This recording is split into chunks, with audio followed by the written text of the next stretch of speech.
Le cheval plaît beaucoup, hein. C'est un vecteur de communication extraordinaire. Avant d'être un cavalier, c'était important d'être un horseman.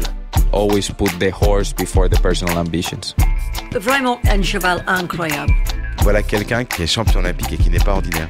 Se remettre en question et de se servir des défaites pour être meilleur après. Ce feeling, je l'ai eu directement avec Caleb. On fait du haut niveau, il y a le côté financier, c'est comme ça.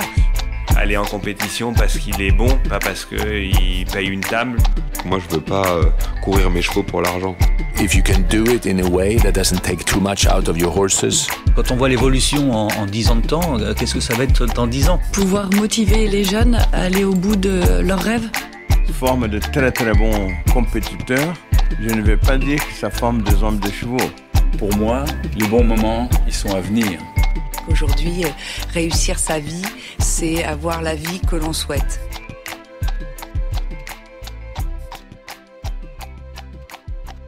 Je suis très heureuse de vous présenter ce nouvel épisode hors série d'I Am an Equestrian. En 2019, nous avons rencontré Isabelle Judet, juge internationale de dressage. En 2020, j'ai découvert pendant le Covid sur Instagram l'écurie Panfou Dressage menée par Camille Judet, la fille d'Isabelle, et Corentin Potier, son compagnon. En 2024, nous avons imaginé une table ronde sur les Jeux Olympiques de Paris, à l'occasion de laquelle Corentin s'est exprimé. Alors pour le côté sport, ça allait. Mais qu'en était-il vraiment des activités qui font vivre l'écurie Panfou Dressage ? Il nous fallait répondre à cette question et mieux comprendre.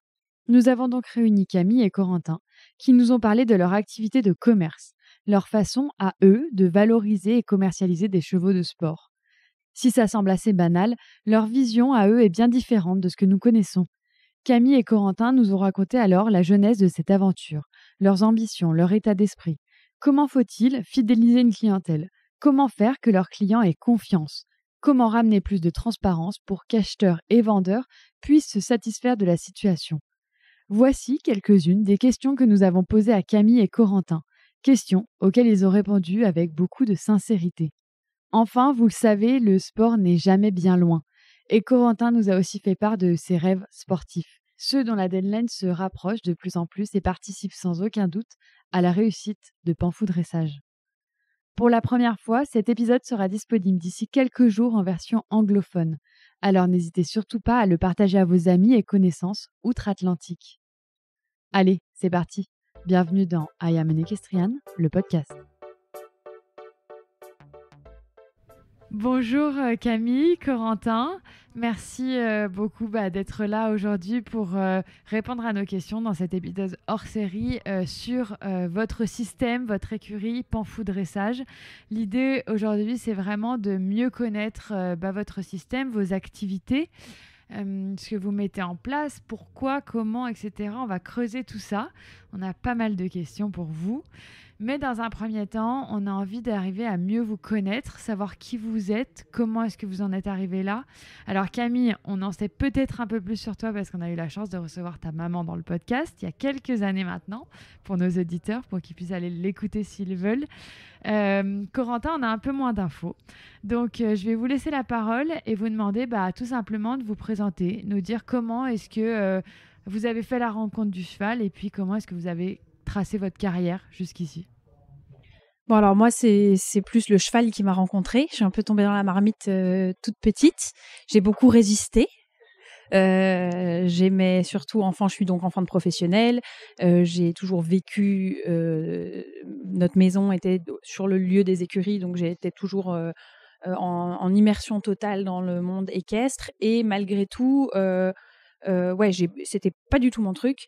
Donc j'allais beaucoup sur les concours. Ma mère est juge 5 étoiles. Elle a été sélectionneur de l'équipe de France 2 fois. Donc j'ai beaucoup suivi. J'ai toujours baigné dans le milieu, mais j'aimais les chevaux, j'aimais le dressage, mais j'étais pas du tout cavalière et j'aspirais pas à l'être. Et c'est un peu au hasard d'une rencontre avec un poney que finalement j'ai cédé. Mes parents n'avaient jamais poussé. On en parlait avant-hier avec un copain qui est qui fait du saut d'obstacle, qui est dans la même configuration que moi et qui disait justement il a toujours été tiraillé par est-ce que comme tu es du milieu tu dois monter ou au contraire tu essayes de faire autre chose et est-ce que les parents poussent ou pas. Moi j'ai vraiment eu de la chance que ça n'a jamais été un sujet. J'ai fait du piano, j'ai fait de la danse, j'ai fait plein d'autres trucs et j'ai rencontré un poney. Ça a été le coup de foudre. pourtant, c'était un assez odieux petit poney qu'on a encore qu'à 33 ans, qui vit en liberté chez nous. Et voilà, ça a été le coup de foudre et j'ai commencé à monter à ce moment-là. Et à partir de là, c'était foutu, quoi. C'était une addiction. Donc, j'ai fait j'avais 10 ans. Et puis après, j'ai fait tout le circuit poney, junior, jeune cave, jusqu'en senior. Mais cependant, j'avais pas du tout prévu d'en faire mon métier. J'ai fait Sciences Po, donc rien à voir. J'ai vécu à Paris, à Lille, en Angleterre, et je rentrais le week-end pour monter à cheval. Et par contre, je continuais la compétition. Et c'est un peu la faute de Corentin, je pense. En fait, voilà, moi j'avais prévu de faire autre chose parce que aussi, c'est une conversation qu'on a souvent. On entend toujours, je pense qu'on grandit en particulier en fin de professionnel, on entend toujours comme c'est dur, c'est difficile de gagner sa vie, que voilà, c'est des longues heures, on travaille 7 jours sur 7 et 365 jours par an. Et je pense que j'avais envie d'un peu autre chose et j'avais envie que les chevaux restent mon plaisir et j'avais envie de pouvoir gagner ma vie avec un métier complètement différent et pouvoir acheter des bons chevaux. Et en fait, je pense qu'il y a un moment, quand j'étais étudiante, j'ai commencé à faire du commerce, un peu comme hobby, en fait, juste pour aider des copains et voilà. Et en fait, je pense que je me suis aussi rendu compte que non, c'était peut-être possible de vivre correctement de ce métier.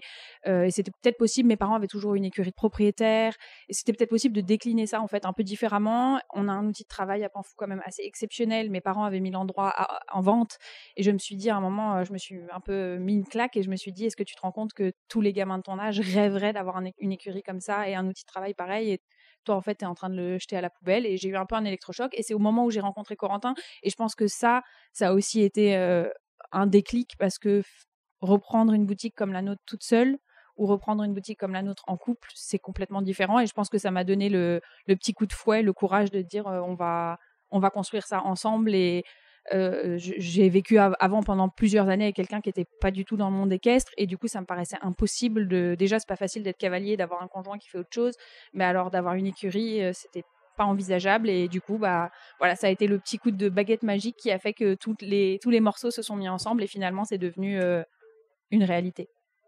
Pour ma part, il y a beaucoup de points communs avec l'histoire de Camille. Bon, moi, la majeure différence, c'est que je ne viens pas d'un milieu de professionnel. Mes parents n'ont rien à voir avec les chevaux, mis à part un vrai amour des chevaux de la part de mon père et de ma sœur, qui montait en compétition à poney quand elle a 50 plus que moi. Et puis, elle a eu un poney de dressage, elle est devenue trop vieille pour le monter en compétition, donc il a bien fallu que quelqu'un le reprenne, parce que quand même on n'allait pas le vendre. Et puis, de fil en aiguille, c'est pareil, je me suis mis, voilà, j'ai eu la chance d'avoir d'autres chevaux par la suite qui m'ont emmené toujours un peu plus haut et toujours un peu plus loin. Et mais ça n'a jamais été l'option que d'être professionnel, jamais, pour être tout à fait honnête, même pas une envie. Je me suis jamais dit je vais être professionnel un jour ou l'autre, même quand ça marchait bien en tant qu'amateur. Non, jamais. Et puis donc j'ai fait des études de finance d'entreprise à Dauphine, et il s'avère que entre la 4e et la 5e année, j'ai rencontré Camille, j'ai décidé de faire une année de césure, parce que quand même on me le proposait, donc pourquoi pas. J'ai travaillé à Panfou pendant cette année, et puis voilà, un peu comme ce que Camille vient de dire, je me suis rendu compte que c'était possible, qu'en fait une entreprise dans les chevaux, c'était une entreprise comme une autre. Je veux dire, on vend des chevaux, on pourrait vendre des... Alors c'est un peu politiquement incorrect, mais on pourrait vendre des chaussures ou des pizzas, que le fonctionnement intrinsèque de l'entreprise resterait le même, et que c'était possible en réfléchissant, en ayant vraiment des idées peut-être qui sortaient de l'ordinaire, de casser un peu les codes de ce qui se faisait depuis des années en France. Peut-être que c'était possible, pourquoi pas. Et en fait, de ça, on s'est lancé là-dedans tous les deux, et puis on en est là où on en est aujourd'hui. Donc c'est beaucoup de chance, je pense, dans nos parcours, des rencontres, et puis voilà. Et du coup, là où vous en êtes aujourd'hui, c'est à la tête de Panfou Dressage, qui est devenue une structure à la fois de sport et de commerce. On va en reparler de ces deux volets-là. Est-ce que vous pouvez nous raconter un petit peu quand vous avez décidé de reprendre les rênes de Panfou? Donc Panfou était à vendre finalement, le domaine. Vous décidez de le garder. Vous faites le constat que finalement, il est possible de vivre, de faire du commerce, de vivre de ce sport et de le faire bien, de le faire avec toutes les clés qu'on apprend quand on est à l'école, quand on apprend la gestion, le marketing. Finalement, c'est juste appliquer tout ce que vous aviez vu et découvert pendant vos études en partie à ce milieu.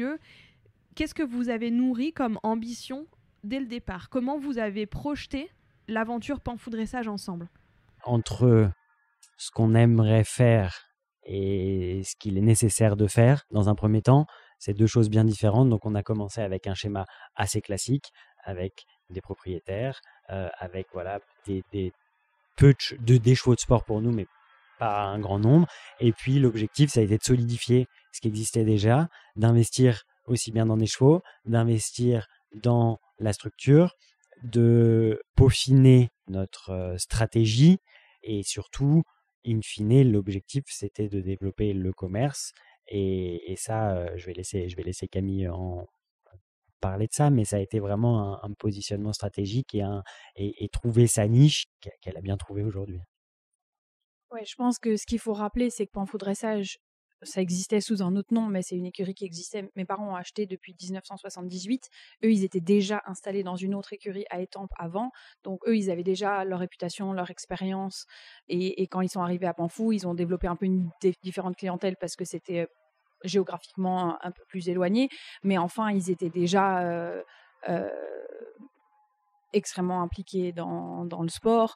Ils donnaient déjà des cours dans le monde entier. Ils allaient pour faire des stages aux États-Unis, en Asie. Enfin, ma mère, elle a jugé partout dans le monde. Donc, ça nous est un peu tombé. On a eu voilà, ça nous est tombé sur les genoux et on avait déjà tout. Enfin, on a eu une chance incroyable et mes parents, je pense, nous ont donné une opportunité assez exceptionnelle parce qu'ils nous ont vraiment dit, bon, ok, maintenant, c'est pour vous et vous en faites ce que vous voulez, et ils ont toujours suivi. Donc on avait effectivement une base, on a eu la chance de commencer, on n'avait pas une réputation à faire de zéro, quoi. On a hérité vraiment de quelque chose de déjà extrêmement, extrêmement solide, extrêmement implanté. Et là où on a eu beaucoup de chance, c'est qu'ils nous ont ensuite laissé la liberté de prendre les directions qu'on voulait. Au début, on n'était pas tout à fait en accord avec Corentin, parce qu'évidemment, moi, j'avais toujours vu mes parents ayant une écurie de propriétaires, et c'était pas mon truc. Moi, ce que j'aimais, c'était le concours, le commerce. Corentin, lui, il arrivait dans une écurie qui était une encore plus grosse écurie de propriétaires, au Chiappe, à l'Isle-Adam. Donc ça, pour lui, c'était son schéma d'une écurie de dressage. Et moi, je voulais pas du tout de propriétaire. Donc au début, mais moi, je me suis toujours dit, bon, Corentin, il doit aussi avoir sa chance pour explorer ce qui l'inspire lui, parce que moi, j'avais commencé mon commerce un peu plus tôt, donc j'avais déjà des idées, et puis j'avais vécu là-dedans, mais je trouvais qu'il fallait aussi que lui puisse faire ses expériences et voir ce qui lui plaisait dans ce métier, parce qu'en fait, on dit, ok, avoir une écurie, mais ça veut rien dire, il peut y avoir tellement de domaines différents, et il fallait un peu peut-être toucher à tout pour voir qu'est-ce qu'on préfère, est-ce que c'est l'entraînement, est-ce que c'est le commerce, est-ce que c'est la compétition, et je pense que, voilà, on a pris le temps au fur et à mesure de faire nos choix un peu et de prendre la voie qui nous correspondait le mieux à nous. Non, et puis c'est vrai aussi que le fait, surtout quand on reprend une entreprise, d'avoir une certaine stabilité et certains fonds de roulement qui nous permettent de plus ou moins dormir sur les deux oreilles dans une situation déjà stressante, c'est important, et on sait tous, on l'a vu avec l'épidémie de Covid, le commerce, ça ne dépend pas que de nous, il peut y avoir des événements extérieurs qui vont vraiment impacter énormément une activité qui est déjà cyclique et pas régulière. Donc c'est vrai que ça a mis du temps, et je pense que c'était un déroulement au final, après coup, quand on regarde 10 ans plus tard, je pense qu'il a été assez intéressant, peut-être qu'il nous a ralenti, mais qui nous a peut-être emmené là où on est aujourd'hui de façon plus sûre et moins risquée. Alors justement, est-ce que vous pouvez nous énumérer les différents pôles des activités aujourd'hui qui sont en place à Panfou Dressage ? Alors aujourd'hui, il y a toujours une partie d'écurie de propriétaires qui est assez stable dans le sens où c'est pas du tout un volet qu'on cherche à développer, à la petite nuance près que bon, d'abord la deuxième activité qui est le commerce parfois implique d'avoir des nouveaux chevaux au travail, soit avant la vente en valorisation, soit après la vente en un peu sorte de SAV, où ensuite on accompagne les gens. Et dans ce volet-là, c'est énormément de clients étrangers, en fait, qui non seulement veulent investir dans des chevaux de dressage pour faire du sport, mais qui veulent aussi avoir un pied-à-terre en Europe pour faire de la compétition. Donc nous, on a beaucoup de clients comme ça, notamment asiatiques, beaucoup des jeunes cavaliers qui veulent, qui sont peut-être performants dans leur pays, mais qui savent bien que ensuite, l'étape d'après, c'est d'être en Europe. Et du coup, là, c'est intimement lié, l'activité de commerce et l'activité d'entraînement. Donc c'est les deux volets à la maison qui complètent évidemment notre partie compétition à nous, donc nos chevaux de concours pour Corentin et moi. Ce qui, mine de rien, pour équiper 2 cavaliers à haut niveau, ça représente quand même un certain nombre de chevaux parce que évidemment c'est des chevaux qu'on achète relativement jeunes et qu'on forme, donc ça veut dire qu'on a déjà chez nous une douzaine de chevaux à nous pour la compétition, et puis des poulains ensuite dans les prés. Et puis ensuite, je dirais la quatrième partie, c'est des stages à l'étranger, et c'est encore une fois extrêmement lié aux 2 premiers volets du commerce et de l'entraînement, notamment d'élèves étrangers à Panfou, parce qu'évidemment, on vend des chevaux. Ensuite, c'est très important pour nous de pouvoir dire si les gens ont besoin d'aide avec les chevaux ou ont besoin d'un suivi, on se rend disponible. Là, Corentin, il était au Texas il y a quelques semaines parce qu'on a vendu 3 chevaux dans une écurie et qu'on trouve hyper important que si les gens ont besoin, on peut leur offrir cet accompagnement. Et puis, évidemment, qu'ensuite, je prends l'exemple de nos élèves indiens. On a 2 élèves indiens qui s'entraînent avec nous à Panfou, donc leurs chevaux sont basés en France en permanence. Évidemment, du coup, ça ouvre un marché pour aller faire des stages en Inde parce que leurs amis, parce qu'eux veulent organiser et veulent aussi nous faire venir. Donc, tout ça, finalement, est très lié, mais ça reste le commerce, le fil conducteur de tout le reste. Alors justement, est-ce que vous pouvez nous parler du moment où vous avez développé l'activité à l'étranger ? Comment, pourquoi, avec qui est-ce que vous travaillez à l'étranger ? En effet, j'avais vu sur votre compte Instagram que Corentin était au Texas récemment. L'Inde, l'Asie, qui sont les personnes clés en fait qui permettent de créer ce système outre frontières ? Alors, je ne sais pas s'il y a... Justement, on en parlait tout à l'heure, je ne sais pas s'il y a eu une réelle volonté. Je pense que ça s'est fait un peu plus au hasard des rencontres, et c'est sûr qu'il y a la volonté qu'il y a chez nous, c'est pas celle de vendre des chevaux à l'étranger, mais c'est de travailler. Enfin, nous, on adore voyager, on adore être en relation avec des gens qui ont des cultures, des traditions complètement différentes des nôtres. On adore le fait que via le vecteur cheval, ça a enrichi notre vie et je pense en tant que personne énormément, quoi. On a appris, pour moi, et c'est là où c'est un peu compliqué, c'est que évidemment je suis hyper contente d'avoir des élèves en France, Corentin aussi, on est très content de vendre des chevaux ici, mais c'est vrai qu'il y a cette petite dimension en plus de dire que tu voyages, que tu vas dans des pays où on n'aurait peut-être jamais été. On a vécu des trucs, on a entraîné pendant 4 ans la fille du roi de Thaïlande, la princesse de Thaïlande, des trucs qu'on n'aurait jamais fait, on n'aurait jamais rencontré cette personne si c'était pas par les chevaux et par le dressage, et c'est vrai que c'est des expériences assez uniques. Donc pour moi, c'est pas tellement où on vend les chevaux, à qui on vend les chevaux, c'est plus sur la partie humaine et en fait ensuite c'est un peu au hasard des rencontres, et c'est vrai que on essaye de faire hyper attention, enfin je touche du bois et on n'est jamais sûr, mais on essaye de faire hyper attention d'avoir des clients contents qui ensuite vont parler de nous en bien, et que du coup plus ça va, plus c'est un peu un effet boule de neige, et on a je pense que si on vend un bon cheval dans un pays, de fait ça peut ensuite découler vers d'autres clients et d'autres ventes. Oui, je pense que on a un bon exemple de ce type de comment notre commerce est développé. Par exemple, je prends l'exemple de Singapour. Un jour, on reçoit un mail d'une femme qui est à la Fashion Week qui veut prendre des cours de dressage. Donc, elle est venue pendant une semaine chaque matin à 5 heures, je crois. À 5 heures, on était dans le manège 5 heures du matin hein, à lui donner cours avant qu'elle aille bosser. Et puis, voilà, elle a passé une semaine. Mais c'était très sympathique, mais ça s'arrêtait là. Et puis, on est resté en contact. Peut-être 6 mois après, elle a dit « Ah, j'ai mon cheval qui est à la maison à Singapour, qui est un peu moins bien. J'aimerais bien envisager d'en acheter un autre. » Et puis, elle est venue ici. Non, tu l'as vendu sur vidéo d'ailleurs. Et puis, voilà, elle en a acheté un qu'elle a importé. Ça s'est très bien passé. Elle en a parlé, on a été l'entraîner. Elle en a parlé à ses copines aussi. On a rencontré ces gens-là là-bas. Et puis, on en a vendu un deuxième, et puis un troisième. Et puis, on allait donner des stages là-bas. Et ça, c'est vraiment génial. C'est vraiment comme ça. On force d'une certaine façon. On n'a rien forcé. On n'a rien forcé dans notre cheminement. Ça a été vraiment, on a une éthique de travail, on a une façon de fonctionner et on va pas se compromettre pour aller choper des pays différents ou des clients différents. C'est vraiment, voilà, des rencontres.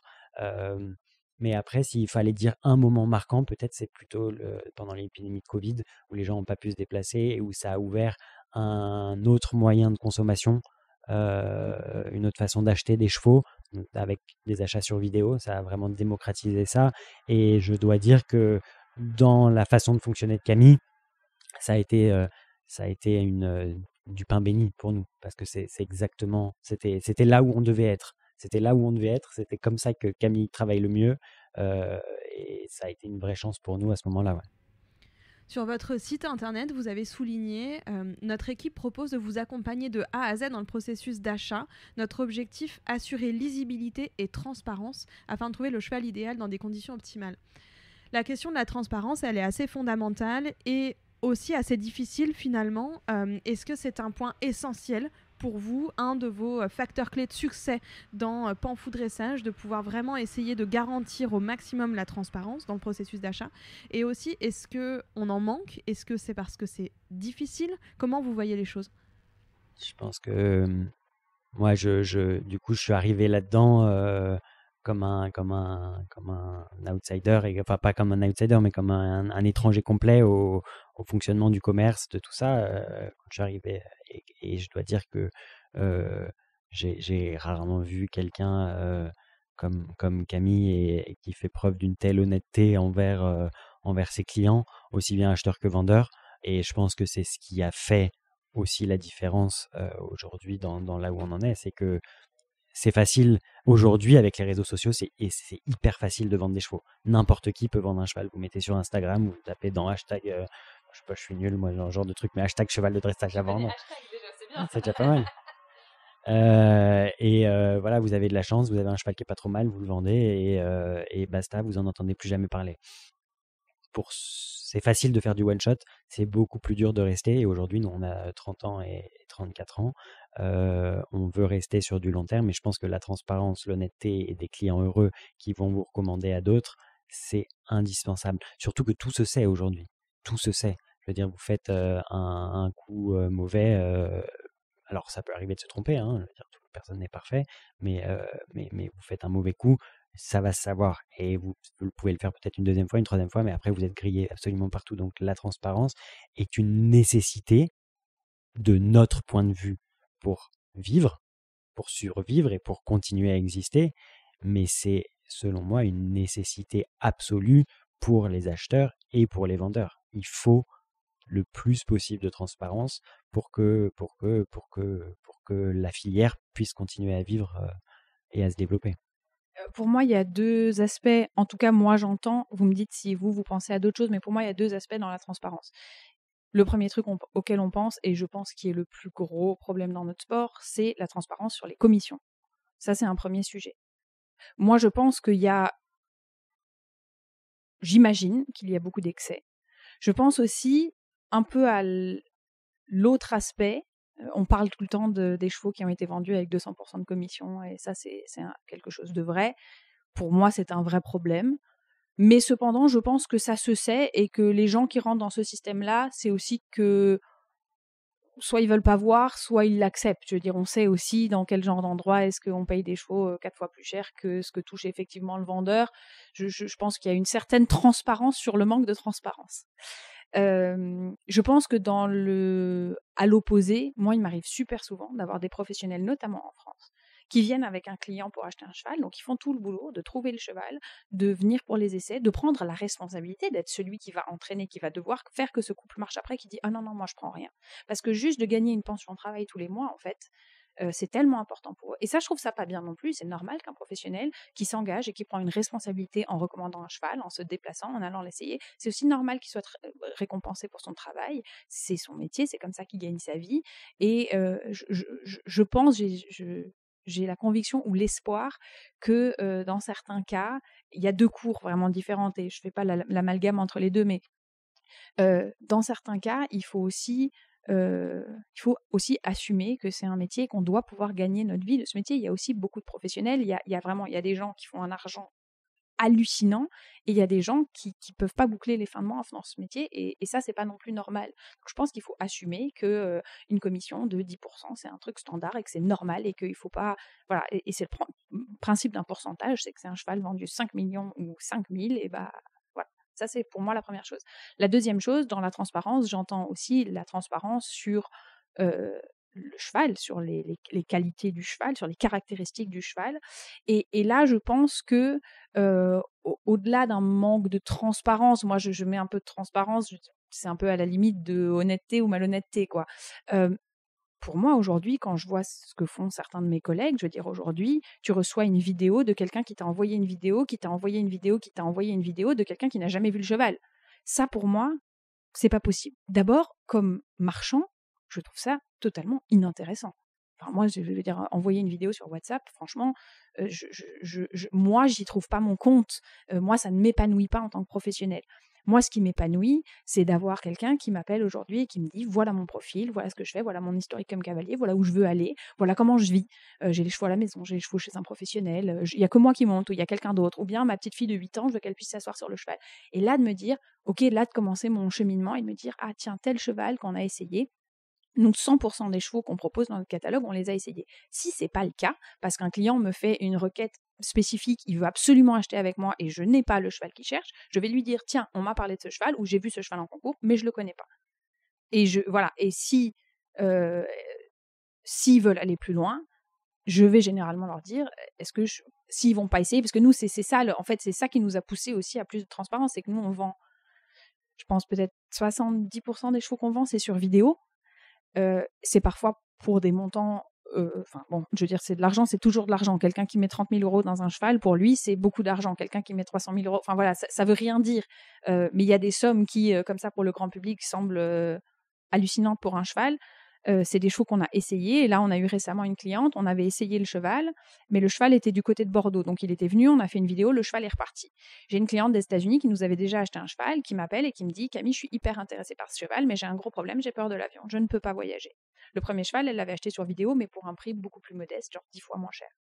J'ai appelé le vendeur et j'ai dit « Écoute, j'ai une cliente, elle est intéressée par le cheval, mais moi, le cheval, j'ai essayé une fois. J'envoie pas un cheval pour des centaines de milliers d'euros à l'autre bout du monde que j'ai essayé une fois. Est-ce que tu peux me l'amener pendant une semaine ? Je veux vivre avec le cheval, je veux le mettre au paddock, je veux l'emmener en balade, je veux le monter en filet, je veux le monter en bride, je veux que toute mon équipe monte dessus, je veux mettre ma mère qui a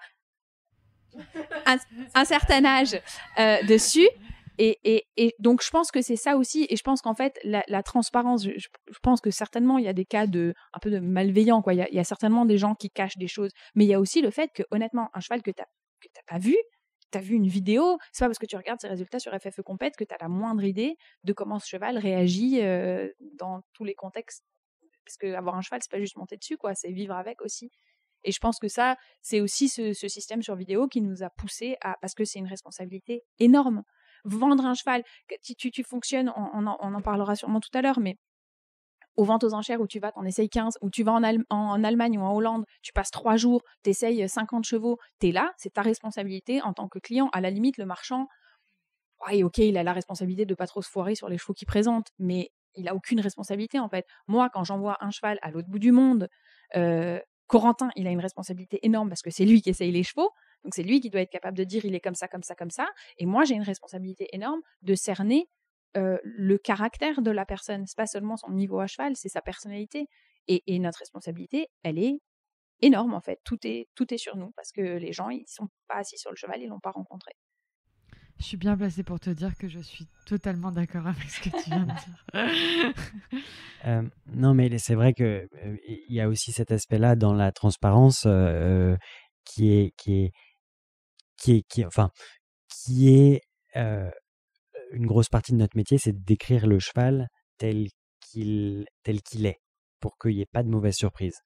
Et ça, je veux dire, vous avez votre cheval dans votre écurie, vous avez un cheval, c'est la prunelle de vos yeux, vous allez dire il est formidable, il est formidable, il est formidable. Moi, peut-être que je vais monter dessus, je vais dire bah non, il est certainement formidable, mais il est, voilà, objectivement, il est comme ci, comme ça, et comme ça, on peut le décrire de façon le plus objective possible. Mais ça, c'est possible aujourd'hui parce qu'on a un système qui nous permet, moi j'en essaye 150, 200 par an. Et donc j'ai des bases de comparaison. Certains chevaux, je les trouve plus faciles, moins faciles, et on peut les décrire de façon la plus objective possible et sans parti pris au client. Ça, je pense que c'est très important. Juste un dernier truc pour conclure là-dessus, mais je pense que d'être transparent, c'est aussi d'être capable de dire à un client, ça, c'est pas un cheval pour toi. On a eu, il y a une semaine, on a une cliente américaine qui est venue avec son entraîneur essayer des chevaux à la maison. On lui avait fait une sélection. Tous les chevaux sont pas basés chez nous, hein, on a très peu de chevaux à vendre chez nous, mais on avait ramené 8 chevaux pour lui présenter sur 3 jours à Panfou. Elle a essayé et elle a eu un favori qui était certainement le meilleur, hein, c'était un cheval de Grand Prix avec un top cheval, mais la femme, elle avait un niveau, enfin la jeune fille, elle avait un niveau bien, mais pas un super gros niveau, et elle aimait ce cheval, et moi j'ai dit, et devant les vendeurs, hein, et j'ai dit, c'est un super bon cheval, c'est probablement le meilleur de ce que vous avez essayé ce week-end, mais moi je suis pas sûre que ce soit pour vous, et au final, et j'ai plutôt dit, moi si vous me demandez mon avis, je prendrai pas celui-là. Maintenant, si vous voulez, vous l'avez essayé, vous êtes là avec votre entraîneur, si vous voulez l'acheter, je vous le vendrai.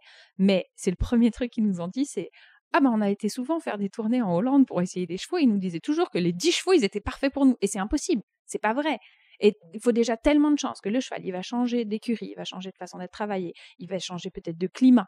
Tu as déjà tellement de chance que ça soit pas le même cheval à l'arrivée qu'au départ, après son mois de quarantaine où il a rien foutu et tout, que si déjà t'y crois pas à la base. Donc pour moi, et c'est là où on en revient un peu aussi à la santé économique de notre milieu, c'est que je pense que si t'as de quoi bouffer dans ton assiette à la fin du mois, c'est OK de dire à quelqu'un non, on n'achète pas de cheval, et c'est OK de dire cette commission de 10 000 balles, je la ferai pas. Et je pense que moi, je blâme un tout petit peu. Voilà, là-dessus, je pense que tout est lié, et que c'est important que les gens puissent vivre correctement de ce métier, parce que mine de rien, quand tu es dans une situation financière plus confortable, et bah, tu te sens moins obligé d'aller dans des trucs un peu limites, quoi. Et tu te sens plus libre de dire non, ça, c'est pas une bonne idée. Et donc, en tant qu'expert, qu'est-ce que c'est qu'un bon cheval de dressage en 2024 ? Quel que soit le niveau, alors vous faites du haut niveau, vous avez l'habitude de voir des chevaux de Grand Prix, mais vous n'avez pas que des clients de niveau Grand Prix, j'imagine. Donc, qu'est-ce que c'est en fait ? Quelle qualité est-ce que doit avoir un bon cheval pour performer à son niveau de compétition ? Alors, je pense que pour vous répondre, je vais vous raconter une petite anecdote qui, chez nous, c'est tout le temps un sujet. Ma mère, qui est donc entraîneur de dressage et juge, et qui a toujours travaillé dans les chevaux, qui est cavalière, qui monte encore, quand on essaye des chevaux, souvent elle est là pour les vidéos, ou bien elle regarde les vidéos, et puis elle me dit « Oh non, ce cheval, oh non, je l'aime pas ». Et moi, j'ai dit « Mais maman, il est génial ». En fait, c'est pas la question que tu l'aimes ou que tu l'aimes pas, parce que c'est pas un bon cheval. Un bon cheval, c'est le bon cheval pour la bonne personne au bon moment. Un bon cheval pour vous, c'est pas le même que le bon cheval pour moi, c'est pas le même que le bon cheval pour Corentin. Déjà, et le bon cheval, déjà, ils font pas la même discipline. Mais on peut peut-être même se mettre d'accord sur des choses. Et puis le bon cheval pour moi aujourd'hui, c'est pas le bon cheval pour moi il y a 2 ans, ou même peut-être dans 6 mois. Et ça, c'est toujours un sujet qu'on a avec ma mère, parce que elle voit intrinsèquement, est-ce que c'est un bon cheval ou pas. Et il y a plein de chevaux, moi je les vois, je me dis, il marche pas, il trotte pas, il galope pas, mais il est super brave et il va rendre quelqu'un super heureux, et quelqu'un qui a besoin d'être mis en confiance. Et je pense que c'est là aussi, et c'est, voilà, on revient un peu à notre question d'avant, et quand on recommande des chevaux à des clients, en particulier à des clients qui sont nos élèves, là je pense qu'il y a un truc très délicat, parce que quand on recommande un cheval à un élève, on ne doit pas recommander un cheval qui va être pour nous, on ne doit pas recommander un cheval qui nous plaît. Et ça, je pense que souvent, c'est tentant parce que tu te dis, ah, c'est moi qui vais travailler le cheval tous les jours, peut-être même de temps en temps, elle me laissera faire un concours avec. Tiens, je crois qu'il a le potentiel pour le Grand Prix. Mais en fait, ma petite dame cavalière du dimanche qui fait de l'amateur 3, qu'un jour je dresse son cheval au Grand Prix, elle s'en fout peut-être. Et c'est pas sur ce cheval-là qu'elle va se sentir en sécurité. Et je pense que ça, c'est hyper important de cibler parfaitement les gens. Et encore une fois, c'est pas qu'une question de niveau, c'est pas qu'une question d'objectif sportif, quel que soit le niveau, c'est aussi une question de personnalité. Et pour moi, ça, c'est le plus important des matchs, c'est de dire, quand les clients viennent et essayent les choses, je dis, est-ce que vous vous sentez chez vous? Est-ce que vous vous sentez en confiance? Pour moi, c'est l'élément numéro 1. Et alors moi, pour la partie montée, vraiment quand je suis dessus, ce que je cherche et ce qui pour moi a le plus de valeur in fine, alors j'ai souvent voilà, des gens qui me disent ah oui mais ça c'est pas un cheval de Grand Prix, hein, c'est pas, qui s'en excusent presque, c'est-à-dire ah non il est un petit niveau, il fait que les amateurs 1, amateurs 2. Moi je m'en fiche, c'est incroyable, j'en ai vraiment. Ce qui m'intéresse quand j'essaye un cheval et quand on va faire les vidéos, c'est pas d'avoir un top cheval sous mes fesses. Alors oui, c'est marrant, hein, forcément, c'est mieux. Et encore, non, même pas. Ce qui est le plus intéressant, c'est qu'il soit travaillable. C'est qu'il ait envie, que je sente qu'il va essayer de me comprendre. Et que du coup, quand je vais descendre, on va pouvoir dire au client, ouais, bah, ce cheval-là, il va essayer de s'adapter à vous et il va vraiment essayer de vous comprendre. Et ça, c'est une qualité qui est assez rare chez un cheval et qui est en tout cas assez souvent recherché. Il faut qu'ils aient envie de vous comprendre et de jouer avec vous. Sinon c'est un peu plus compliqué. Et si je peux ajouter un truc, je pense que Corentin, la capacité qu'il a développée et son rôle hyper essentiel dans tout ce qu'on fait, c'est que souvent les gens, quand ils voient les vidéos, ils disent ah oui mais avec Corentin ça a l'air facile. Mais Corentin, je pense qu'il a développé depuis 10 ans qu'on fait ça, 11 ans qu'on fait ça, la capacité, c'est un peu un caméléon, c'est-à-dire qu'il va essayer un cheval, évidemment c'est lui qui l'essaye, donc il l'essaye avec son expérience et ses connaissances techniques et sa sensibilité, mais il en essaye tellement et il sait que ça peut être pour tellement de profils différents de cavaliers qu'il a en tête quand il essaye les chevaux, est-ce que ça peut correspondre à quelqu'un de plus âgé, de plus jeune, de moins expérimenté, à quelqu'un qui a peur. Et en fait, c'est là où son job est super difficile, c'est que son objectif, certes, c'est de faire la plus jolie vidéo possible pour mettre en avant le cheval, mais c'est aussi de dire, ah, attention, celui-là, si c'est quelqu'un qui s'accroche avec les jambes, il va pas être à l'aise. Ou si c'est quelqu'un qui tire, il va réagir comme ci, comme ça. Et c'est là où moi, je suis nulle pour faire ça. Je suis incapable. Et Corentin, il arrive en une demi-heure sur un cheval. À la fin, on fait un point tous les deux et il me dit, ça, je vois plutôt. Et ensuite, il y a des chevaux où c'est facile parce qu'il y a des chevaux, tu sais, qui peuvent s'adapter à n'importe qui, n'importe quel contexte. Mais de temps en temps, je lui dis, tiens, j'ai un cavalier comme ça. Est-ce que tu penses que ce cheval, ça peut aller? Et peut-être moi, je m'étais fait l'idée en voyant la vidéo que oui, c'est un super bon match. Et lui, il me dit, mais alors, pas du tout, quoi. C'est pas adapté. Je rebondis juste sur ce que tu disais par rapport à la plus belle vidéo. Si je finis la séance trempé, en train d'halter et de reprendre ma respiration, si ça nécessite ce genre d'effort pour faire la vidéo, c'est que ça va pas. C'est que ça va pas. Je veux dire, moi, je m'en fiche que le cheval il trotte pas allongé je veux dire, s'il faut y aller avec la cravache et les éperons pour qu'il trotte allongé à 9, alors qu'il est capable de trotter allongé à 7 et que c'est ça que le client amateur lambda va obtenir, je m'en fiche de montrer un 3 allongé à 9. Vu que de toute façon, ça sera jamais reproduit. Donc ça, c'est très important. Ouais, c'est très important. C'est dans ces essais, c'est pas du tout de chercher c'est d'être de fabriquer quelque chose, c'est d'être le plus honnête et le cheval est comme ça. Si on poursuit un petit peu le process de l'achat, on a parlé donc de sourcer les chevaux, de les essayer, de trouver le match, d'être transparent, mais il y a aussi l'après. Après, ça peut aller super bien, ça c'est les meilleurs des cas et c'est la belle histoire. Et puis après, parfois, c'est aussi peut-être plus compliqué parce que le cheval s'est pas adapté comme on l'avait voulu, parce que parfois on projette aussi des situations qui ne se déroulent pas comme on le voulait. On sait que chez les chevaux, c'est monnaie courante. Comment est-ce que ça se passe? On a spoté sur votre site donc la partie blog avec des conseils techniques, avec quelques explications, etc., un peu plus équitation. Est-ce que vous avez cette volonté de pouvoir accompagner vos clients avec aussi la partie technique, l'encadrement, le conseil? On va vous aider à y arriver. Alors pour moi, c'est là où on a de la chance de vivre à notre époque. C'est qu'aujourd'hui, moi, j'ai des chevaux qui arrivent à l'autre bout du monde que les gens n'ont pas essayé avant d'acheter. il m'appelle avec le moindre truc. Le lendemain, on fait un FaceTime, on fait un cours en visio. On travaille avec Pixio, on a Pixio et on voit la situation. Et évidemment, ça nous est arrivé. Hein. C'est pas sur tous les chevaux qu'on vend. C'est pas à chaque fois. La plupart du temps, Dieu merci, les gens appellent en disant waouh, il est mieux que tout ce que j'avais imaginé. Mais de temps en temps, ils nous appellent et ils disent ah, j'arrive pas à partir au trot. Et hyper souvent, et Corentin, c'est lui qui a essayé les chevaux, il met en visio et il dit bah tiens, fais un peu ça, et hop, roule ma poule et ça va. Et ça, c'est vraiment de la chance, c'est vraiment un outil quand même extra maintenant de pouvoir faire ça. Et puis effectivement, on se déplace aussi.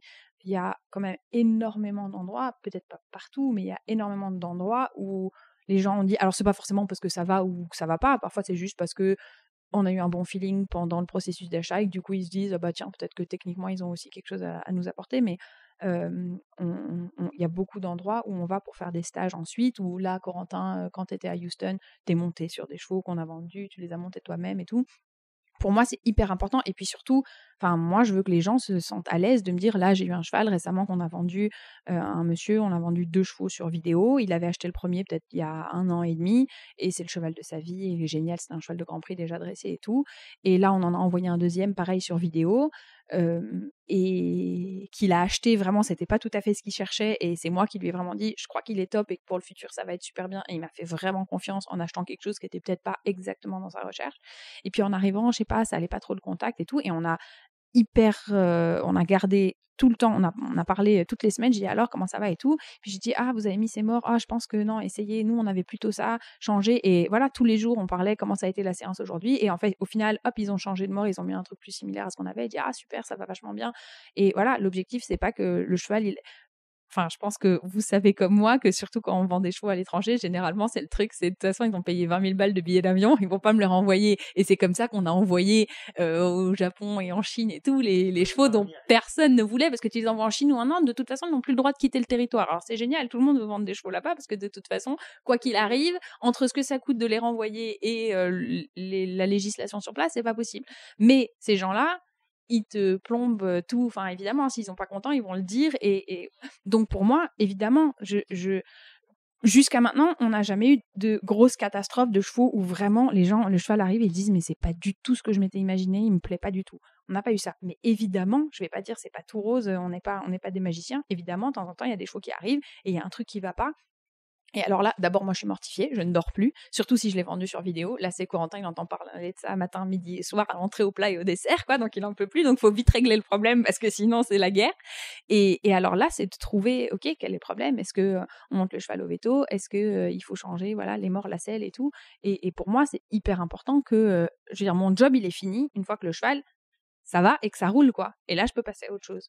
Mais tant que c'est pas le cas, il faut trouver des solutions, et ça peut aller de trucs sur le matériel, ça peut aller d'aspects sur la santé, peut-être ah bah tiens le cheval une fois par an, j'en sais rien quoi, il a un Tildren, un truc, un machin, et il faut continuer ça, ou bien ça peut aller jusqu'à demain je suis dans un avion et j'arrive, quoi. Et pour moi ça c'est le job fait jusqu'au bout. Et après au-delà de ça, oui effectivement l'aspect blog, article, c'est aussi on n'a pas autant de temps. On n'a plus autant de temps que pendant le Covid. Voilà, et, entre autres, et qu'avant, on aimerait bien encore développer ça, parce que c'est surtout Camille qui écrivait, moi je suis absolument nul. Je passais, et Isabelle avec les conseils de juge et les vidéos. Ouais, moi je vais passer 3 heures devant une feuille blanche, je vais écrire un mot et je vais dire je suis fatigué, allez. C'est pas vrai, pardon. De quoi? T'avais écrit beaucoup de choses sur ta feuille. Ah c'est vrai, mais il y avait beaucoup de conneries. C'est vrai. Et beaucoup de dessins, beaucoup de dessins. Non, je pense que le fait d'avoir effectivement des articles, des conseils, aussi bien donc les conseils de juge que les techniques de dressage de Camille, que d'autres, on a d'autres idées dans les tiroirs qu'on espère pouvoir développer par la suite pour accompagner techniquement au mieux nos clients, et pas que d'ailleurs. On insiste en tout cas pour l'instant pour avoir tout ce contenu public qui est ouvert à tous, parce que voilà, aujourd'hui c'est la décision, la voie qu'on a prise, mais c'est effectivement une volonté de renforcer la crédibilité, de renforcer la présence Panfou Dressage en France et dans le monde entier. Tous nos articles sont en anglais aussi. Mais je veux encore que ça aille plus loin. Je pense qu'on peut toujours faire plus, toujours avoir des idées innovantes et ça va être l'objectif des prochaines années. On est en train de bosser sur parce que voilà, nous on n'en a pas trop parlé avant, mais on essaye au maximum, quasiment uniquement, de vendre des chevaux français, des chevaux qui sont en France et de faire pour l'achat est très souvent à l'étranger, mais la vente est française. Et notamment on a dans les tuyaux l'envie de faire une sorte de pôle de commercialisation où les gens pourraient en une journée amener leur cheval à Panfou pour qu'il soit essayé dans X conditions différentes, qui puisse être checké par un veto, qui puisse être photographié, tout un package global, et ça sera je pense dans les quelques années à venir où je pense que c'est le genre d'idée qu'on veut avoir. On veut toujours aller plus loin, on veut toujours essayer de développer ce qu'on sait faire, notre expertise et le service qu'on peut offrir à nos clients, aussi bien acheteurs que vendeurs. Pour la petite anecdote, moi je me rappelle vraiment de vos lives et tout pendant le Covid. Le cours de sport. Et c'est à ce moment-là, moi, que j'ai découvert Panfou, vous deux et Isabelle. C'était trop drôle. Et donc, ça me fait penser à ça, à leurs articles de blog, parce que quand je suis allée sur le site, j'ai vu l'un des articles qui est les étirements. Et donc, j'ai repensé au live. Bref. Une autre question qui est celle, et tu l'as évoqué tout à l'heure, Corentin, des ventes aux enchères. Nous, dans la discipline du saut d'obstacle, il y a énormément de ventes aux enchères physiques et en ligne. L'année dernière, ça a complètement explosé. Alors, nous, on a eu la chance de recevoir Benjamin Gelfi, qui est président des Fence, et aussi Nicolas Tailleul, qui a créé Extra Horses. On a beaucoup parlé évidemment de ce sujet-là. Est-ce que c'est un phénomène qui existe dans le dressage ? Comment est-ce que ça vient en concurrence ou en support de votre commerce ? Est-ce que vous vous servez de ça ? Voilà. Quel est votre avis un peu global sur ce phénomène des ventes aux enchères ? Je dirais ni l'un ni l'autre. Je vais laisser Camille répondre, mais c'est pas un concurrent parce que c'est pas la même clientèle. Les gens attendent pas la même chose de nous que ce qu'ils attendent d'une vente aux enchères, et en termes de support, on n'a jamais acheté, nous on n'a jamais acheté aux ventes, donc je vais laisser Camille répondre un peu plus en détail, mais lui passe la patate chaude là. Je pense, je sais pas, je suis pas suffisamment familière avec ce qui se fait en saut d'obstacle. En tout cas, en dressage, c'est beaucoup essentiellement des ventes de jeunes chevaux. Il y a quelques ventes de chevaux plus âgés et plus avancés dans le travail, mais franchement, c'est marginal. Donc, c'est beaucoup des 3-4 ans, des foals, dans le processus de sélection des étalons, toutes ces ventes-là. Donc, je dirais que c'est quelque chose de complètement différent. Évidemment, comme dit Corentin, c'est une clientèle parfaitement différente. En fait, nous, on est sur un positionnement relativement, j'aurais pas la prétention de dire unique, mais quand même assez rare, en tout cas dans la volonté qu'on a de se dire, nous, notre objectif, on a un client qui nous appelle, qui nous donne les critères. Nous, notre objectif, en gros, ultime, si ça marchait parfaitement à tous les coups, c'est de présenter un cheval et que ça soit le bon.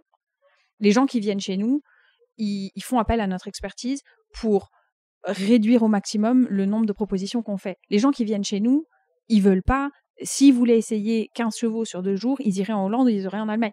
Rien que sur le plan géographique, notre pays ne le permet pas. Moi, quand j'ai commencé, c'était même, je me souviens très bien, j'avais pas encore mon permis de conduire et c'est mon père qui me conduisait à droite à gauche pour aller essayer les chevaux. C'était infect. Tu peux pas faire ça parce que ça prend trop de temps. Les gens, ils arrivent à Paris, tu leur dis maintenant on va essayer un cheval à Lyon, un cheval à Bordeaux, un cheval à Nantes. Ça n'est pas possible. On peut pas faire ce que font les Hollandais. Donc il fallait imaginer, rien que sur le plan géographique, il fallait imaginer quelque chose de différent. C'est pareil, les gens qui vont en vente aux enchères, alors déjà c'est un peu différent parce que c'est les plus jeunes chevaux et nous, on vend pas tellement de jeunes, c'est pas qu'on veut pas, c'est juste que le hasard des choses fait qu'on vend pas tellement de jeunes chevaux, mais les gens qui vont en vente, c'est qu'ils veulent aller aux ventes et qu'ils veulent essayer 10-15 chevaux en une journée. Les gens qui vont en Hollande ou en Allemagne, c'est qu'ils veulent faire une tournée et conduire. Les gens qui viennent chez nous, ils veulent venir à un endroit essayer le moins de chevaux possible qui leur correspond le mieux. Et je pense que c'est aussi ce qui fait notre force, c'est qu'on s'est positionné complètement différemment. Et alors évidemment, les gens qui achètent sur vidéo, c'est ça poussé à l'extrême parce qu'ils veulent même pas se déplacer, ils veulent acheter un cheval, c'est le cheval parfait, il correspond à tous leurs critères et ils veulent pas, entre guillemets, perdre du temps, quoi. C'est pas la même démarche du tout. Et puis le profil psychologique des gens est aussi très différent. Quand même, quand vous allez aux ventes en physique, hein, j'entends, vous vous exposez déjà à tout le reste de la salle, et je veux dire, et vous savez très bien que le moment où vous allez lever la main, tout le monde va vous regarder, et le moment où il va y avoir le dernier coup de marteau, vous allez avoir la bouteille de champagne qui va arriver, et ça va vous allez être le héros, certes de 5 minutes de l'instant, mais vous allez être la personne la plus importante de la salle à ce moment-là. Et je pense que c'est des profils psychologiques assez différents. Nous, les gens qui viennent chez nous, c'est aussi beaucoup plus peut-être de timidité, des gens qui sont n'ont pas besoin ou qui n'ont pas envie de cette exposition. Je veux dire, nous, on vend un cheval, on vend un cheval aux États-Unis. Si on communique pas, personne ne le sait. Personne ne le saura, jamais. Le lendemain d'une vente, vous avez 2 articles ou 3 articles dans la presse, 4 chevaux vendus en France. Ah, vous avez les prix, vous avez machin. Vous êtes hyper exposé. Ça plaît à des gens, pas à tout le monde. Vous avez, en marge de votre activité commerciale, évidemment un projet sportif individuel, chacun de votre côté. Vous faites du concours, vous aspirez aussi à évoluer, vous visez le très très très haut niveau et on pourra en reparler, on aura un dernier mot là-dessus évidemment, ce sera l'ouverture sur la fin de l'épisode de parler de Paris. Est-ce que c'est complémentaire, indissociable? Est-ce que ça peut aussi parfois être antinomique de viser à faire du sport quand on fait aussi du commerce? Bon, on va pas se mentir, je pense que l'objectif du départ, la réflexion de base, c'était comment allons-nous financer nos carrières sportives? Clairement pas avec des chevaux en pension de travail. Ça finance de payer nos 10 salariés et de payer nos 40 hectares d'écurie en Seine-et-Marne qui nous coûte une fortune, qui est un projet déjà complètement délirant, quoi. Faut déjà, je dis souvent à Corentin, j'ai l'impression d'être le hamster qui tourne dans sa roue, quoi. Tu peux jamais t'arrêter parce que déjà juste pour financer ça, c'est... Donc évidemment, le commerce à la base, je pense que tout le monde se dit, ah bah tiens, je vais vendre des chevaux, je vais mieux gagner ma vie. C'est vrai, c'est sûr. Aujourd'hui, c'est le seul moyen de sortir un peu la tête de l'eau. Maintenant, dans notre discipline, c'est sûr, on n'a pas de gain en concours, on n'a pas... Bon. Il s'avère que coup de bol, ça nous plaît et que voilà, c'est peut-être qu'on n'est pas trop mauvais ou qu'on essaye de pas faire trop de conneries et ça nous plaît et on aime le rapport aux gens et on aime ce rapport aux chevaux et voilà, on aime faire ça. Mais c'est évident que aujourd'hui, on dit tu peux plus faire du sport à haut niveau. Je pense que ça remet un peu tout en question, ou en tout cas, la question se posera de qu'est-ce qu'on fait, est-ce qu'on continue ça, est-ce qu'on fait autre chose. Je veux dire, c'est sûr que demain, s'il y a plus de haut niveau, rien que la question de est-ce qu'on garde une écurie comme Panfou se pose. Ça reste la motivation première, en tout cas pour moi. Corentin, il a plein de choses qu'il aime bien faire aussi, et voilà, il est peut-être plus flexible. Mais moi, c'est sûr que c'est la motivation première.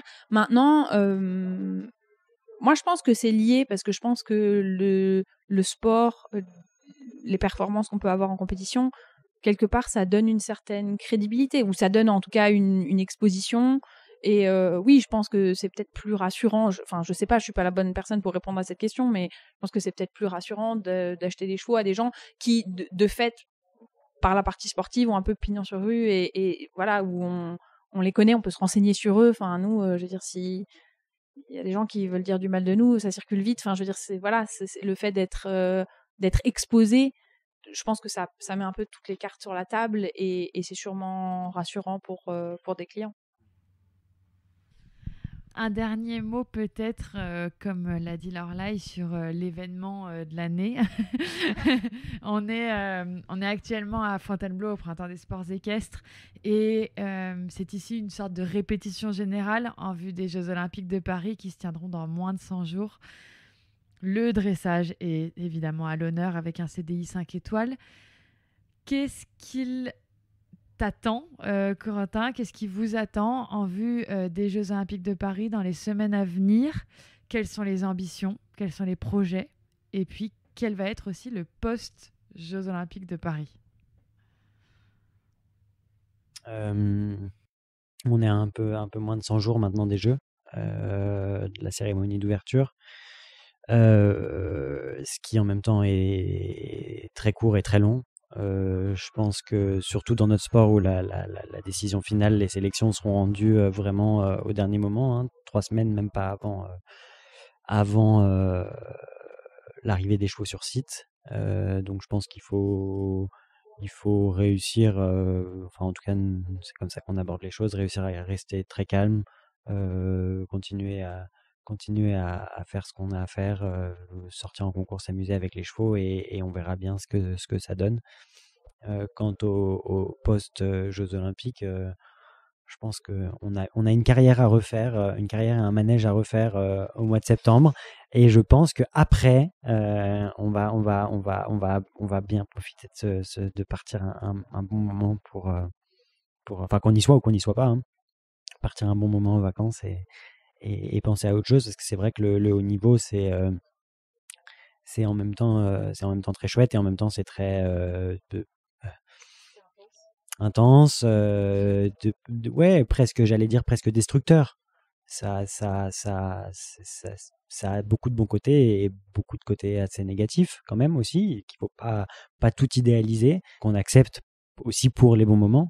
Mais ouais, je pense que après les Jeux, en octobre, on sera vraisemblablement à l'autre bout du monde, je sais pas où. Non, alors le coup des vacances, ça n'arrivera pas. Ou alors ça sera 3 jours. De toute façon, après 3 jours, c'est dans la théorie. C'est le truc qu'on dit et en fait dans la réalité, moi je dirais à Corentin, dis donc, là du coup ça fait 2 semaines qu'on n'a pas de clients qui sont venus essayer des chevaux, allez hop au boulot, hein. Ça c'est la vérité. Merci beaucoup. En tout cas, merci d'avoir été transparent. Encore une fois, vous l'êtes à notre micro comme vous l'êtes a priori aux écuries. Je n'ai pas travaillé avec vous. Je suis pas sûre que vous achèterez un cheval un jour. mais merci beaucoup et évidemment, on vous souhaite que Panfou se développe comme vous l'espérez et avant tout ça, de pouvoir réserver beaucoup d'énergie et beaucoup d'enthousiasme à ce qui vous attend cet été.